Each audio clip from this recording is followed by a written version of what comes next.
तो अब मुगल का पतन हुआ और क्षेत्रीय शक्तियों का उदय हुआ। तो मुगल प्रशासनिक प्रकृति में केंद्रीकृत था और इसकी सफलता काफ़ी हद तक शासन की शक्ति, कुलीन जमींदारों, जागीरदारों, प्रांतीय अधिकारियों को विनियमित करने की उसकी क्षमता पर निर्भर करती थी। वास्तव में ये सम्राट और अन्य बीचों के हितों इच्छाओं का संतुलन और समन्वय था, जो 1707 के औरंगजेब की मृत्यु के बाद जो है चीज़ें बिगड़नी शुरू हो गई। तो पहली बात यह है कि मुगल जो प्रशासनिक जो ढांचा था वो केंद्रीकृत था, यानी कि ऊपर से नीचे, ठीक है, ऊपर से नीचे चीज़ें जो है इम्प्लीमेंट की जाती थी। जैसे कि अब इम्प्लीमेंट करने की अगर बात करें तो कौन है, तो शासक की शक्ति कुलीन वर्ग हो गया, एक जमींदार हो गया, एक जागीरदार हो गया, प्रांतीय अधिकारी हो गया। तो ये एक ढांचा हुआ करता था मुगल का, जो एक प्रशासनिक ढांचा जिसके ऊपर पूरी तरीके से मुगल निर्भर किया करता था। ये सारा का सारा ढांचा पूरी तरीके से चरमराना शुरू हो गया, कमज़ोर पड़ना शुरू हो गया 1707 के औरंगजेब की मृत्यु के बाद, ठीक है। औरंगजेब की मृत्यु के बाद ये ढांचा ख़राब होना शुरू हो गया, जिसकी वजह से मुगल जो है अग्रसर हो गया पतन की तरफ। तो यही संतुलन बिगड़ गया, जिसके परिणाम स्वरूप मुगल शासक की सत्ता का दुर्बलीकरण होना शुरू हो गया। दुर्भाग्यवश केंद्रीय प्रशासनिक वित्तीय संकट, पैसे की भी दिक्कत चल रही थी। नादिर शाह और अब्दाली जैसे लोग जो है इतनी बार मुगल को लूटा कि इनकी स्थिति बिल्कुल दयनीय होती चली गई। वित्तीय संकट जो है राज्य में आना शुरू हो गया, और फिर उसके बाद कुलीन वर्ग किसानों का जो शोषण करना शुरू किया, और फिर उसके बाद अवध, बंगाल, पंजाब, जाट, मराठा से जो लगातार जो संघर्ष चल रहा था, इस संघर्ष की वजह से पूरी धन की जो है बर्बादी हुई, और ये लोग स्वतंत्र भी हुए, और इस वजह से फिर चीज़ें जो है बिल्कुल उल्टा ही चला गया। तो मुगल सम्राट प्रांतीय गवर्नरों को जरूरी संरक्षण और सुरक्षा प्रदान करने में असफल हो गया, जिसके परिणामस्वरूप प्रांतीय गवर्नर 18वीं शताब्दी के प्रारंभ में एक स्वतंत्र शक्ति का आधार जो है खुद से बनाना शुरू कर दिया।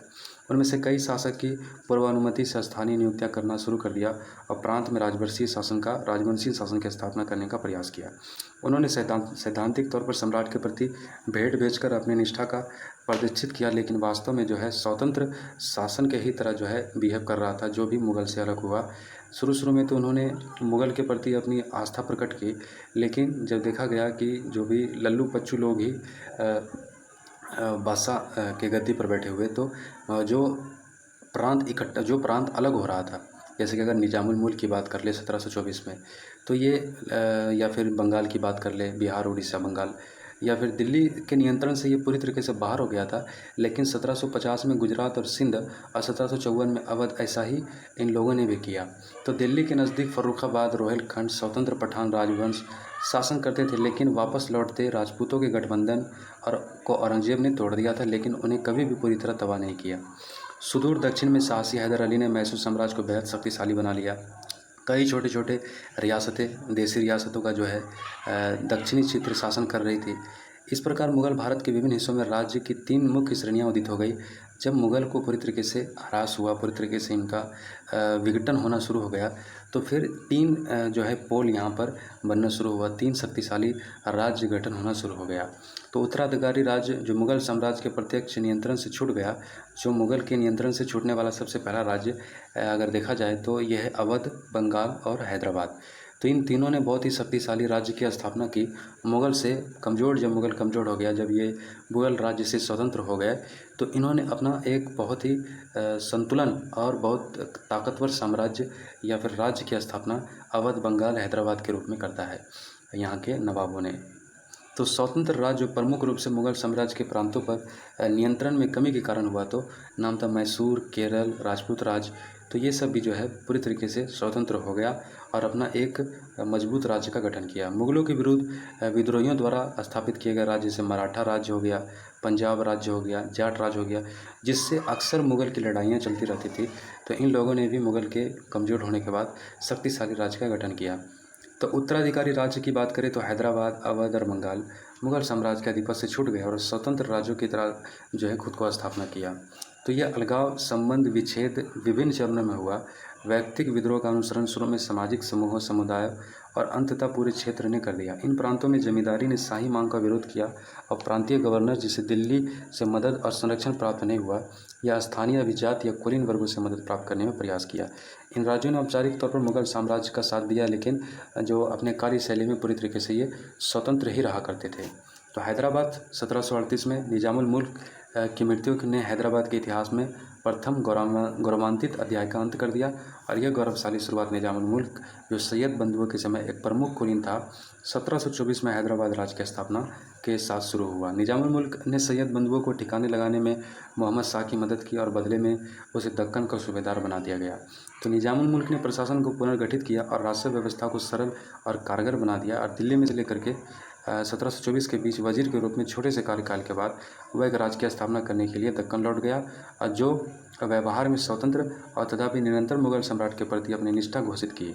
प्रादेशिक अभिजातों की संरचना ने इस स्वतंत्रता को स्थायित्व प्रदान किया, जैसा कि कैरन लियोनार्ड ने हैदराबाद के राजनीतिक तंत्र में अपने अध्ययन के इसे प्रकट किया।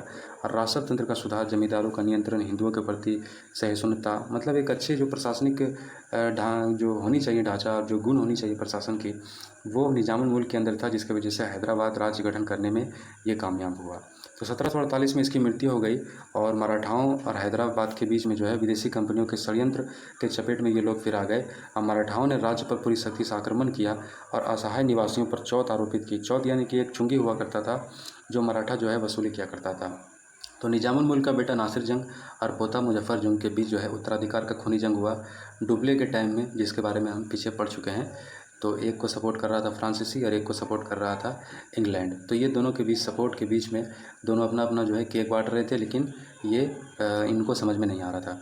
दूसरा सबसे बड़ा राज्य बंगाल का, जो कि व्यवहार में स्वतंत्र था और दिल्ली सल्तनत के मुगल शासन के प्रति औपचारिक निष्ठा बनाए हुए था और मुर्शिद कुली खां मुगल संरक्षण के अंतर्गत 1717 में बंगाल का गवर्नर बना, लेकिन दिल्ली से उसका संबंध मात्र भेंटें भेजने तक जो है सीमित था। यानी कि केवल भेंटें वगैरह भेज दिया करता था और मान लिया करता था कि वो मुगल के अधीन है, लेकिन कार्य में बिल्कुल स्वतंत्र हुआ करता था।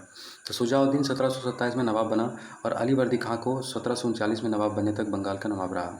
1756 में अपने दादा अली वर्दी खां की मृत्यु के पश्चात सिराजुद्दौला बंगाल का नवाब बना और बंगाल के शासकों ने लोक नियुक्तियों में धार्मिक आधारों पर भेदभाव नहीं किया और हिंदुओं और मुसलमान सभी को एक साथ लेकर के एक अच्छा जो है प्रशासनिक गुणवत्ता को जो है प्रदर्शित किया। प्रशासनिक ढांचा बहुत ही अच्छी रखी, धर्म के प्रति असहिष्णु रहे और सबको लेकर के चला और एक अच्छा मतलब कह ले कि जो एक गुण होनी चाहिए वो बातें इन लोग के अंदर थी, जिसकी वजह से एक लंबे टाइम तक जो है नवाब के रूप में अपना राज्य जो है पूरी तरीके से जमाए रख पाने में कामयाब रहे। ठीक है, नेक्स्ट पार्ट में देखेंगे। Thank you.